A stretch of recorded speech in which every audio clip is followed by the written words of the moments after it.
নমস্কার প্রিয় দর্শকবৃন্দরা, আজকে আমি যে বিষয় নিয়ে একটু আলোচনা করব সেই বিষয়টি হচ্ছে একটা আপনার করের মধ্যে যদি এরকম সুস্পষ্ট ত্রিভুজ হয়, এই আয়ুরেখা, এই স্বাস্থ্যরেখা আর এই শিরোরেখা, এই তিনটে মিলিয়ে যদি এরকম সুস্পষ্ট রেখা হয়, সুস্পষ্ট কোনো কিছু ভগ্ন না যদি থাকে এবং আবছা না থাকে তাহলে সুস্পষ্ট যদি কোণ হয়, এখানে দেখবেন কাটা আছে বা ভগ্ন আছে বা আবছা আছে এরকম হলে হবে না।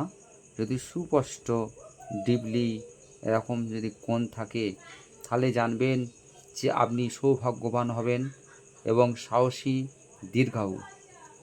এই কর ত্রিকোণের অপরিপুষ্ট রেখা দ্বারা যদি উৎপত্তি হয়, মানে দেখবেন যে যদি আবঝা যদি এরকম কর ত্রিকোণ তৈরি হয় তাহলে জানবেন যে আপনার স্বাভাবিক দুর্বলের সূচনা আছে।